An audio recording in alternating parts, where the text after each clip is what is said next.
إن الحمد لله نحمده ونستعينه ونستغفره ونعوذ بالله من شرور أنفسنا ومن سيئات أعمالنا من يهده الله فلا مضل له ومن يضلل فلا هادي له وأشهد أن لا إله إلا الله وحده لا شريك له وأشهد أن محمدا عبده ورسوله أما بعد. Today we'll be talking about the second hadith in the book Riyadh as-Saliheen for Imam Nawawi rahimahullah.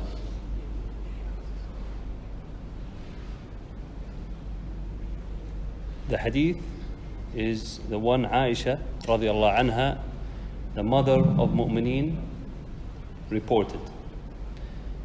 She said that the Messenger of Allah Ta'ala said, an army will raid the Kaaba, and when it reaches a desert land, all of them will be swallowed up by the earth.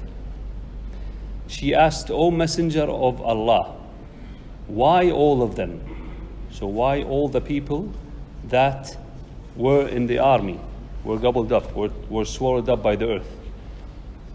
So why all of them? He answered, all of them will be swallowed by the earth, but they will be raised for judgment according to their intentions. So according to their intentions, niyyah. So each and every person will be judged on what is inside his heart, what is his niyyah during his actions. So we can get two benefits or two understandings, two fiqh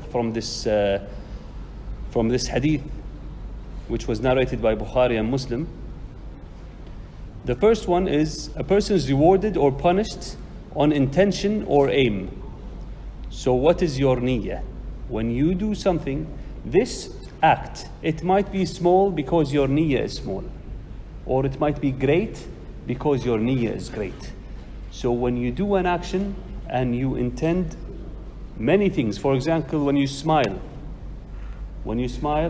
and it can be considered sadaqah, correct? Or it can be just a smile where you're laughing, etc., and moving on. So when you say, I'll smile because it is sadaqah, I'll smile to make my brother happy, to make him also smile, to lessen the burdens of life, for him to forget his troubles. I'll smile to make him happy. This is niyyah. You are making this good act greater. So, you are rewarded or punished on your intention or aim. So make your aim, your niyyah and intention big. And keep on treating it. Your niyyah needs to be treated. Saliheen used to say, we used to make jihad for our niyyah. We used to struggle a lot with our niyyah.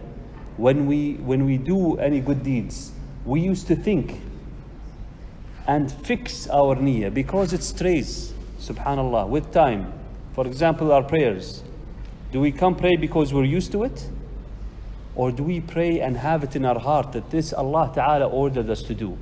With what Prophet Sallallahu Alaihi Wasallam, by the way the Prophet Sallallahu Alaihi Wasallam ordered us to pray, in the way that Allah Ta'ala likes, as conveyed by His Prophet. And we are getting closer to Allah by these actions. And all these great niyyahs we can have in our hearts during these acts of worship. The second is, what we can benefit or understand from this hadith is the company that we keep is vital. So with this army that was swallowed by the earth, or that is to be swallowed by the earth, this army had everyone swallowed. So when you're doing good or bad, as the Prophet ﷺ says, a man is like his friends. So if your friends are good, in a rough translation, if your friends are good, you will be so. And if they are bad, you will be so. So always try to keep your friends a good company. So the person here was judged by his company. So it is vital to choose the people you mingle with, the people who are your friends. For by what they are, you will be, more often than not. And the English saying, they say, birds of a feather flock together. So you see chickens, they go with the chickens, correct? And the pigeons with the pigeons. And every animal usually stays with who they are. So we try to be with Saliheen. the good people. The second hadith we'll be talking about today is hadith of Jabir ibn Abdullah. He reported and said, we accompanied the Prophet sallallahu alaihi wasallam in an expedition when he said, there are some men in Al-Madinah who are with you wherever you march and whichever valley you cross. They have not joined you in person because of their illness. In another version he said, they share the reward with you. So we learn here also that the intention, when present in the heart of a Muslim, but he has trouble reaching this, doing it, he will be rewarded for it, inshallah.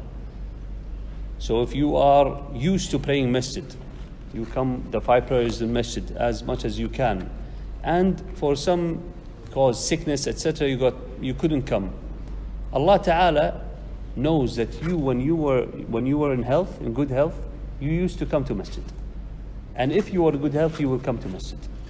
So He will give you this, and He will write it to you that you have done this Salat al-Masjid as if you have come and prayed with the people. Same with Qiyam al-Layl. Same with Hajj. People try also with niyyah, with your intention. They apply for a visa, they go and struggle, and they wish in their hearts and they strive in order to do Hajj. But they couldn't get it for some reason or another. Financial reasons, visa. For the women, they don't have a mahram, a person who, the man who accompanies her, of her relatives. He will or she will get the same hasanat, the same good deeds as the person who has done the Hajj, inshallah.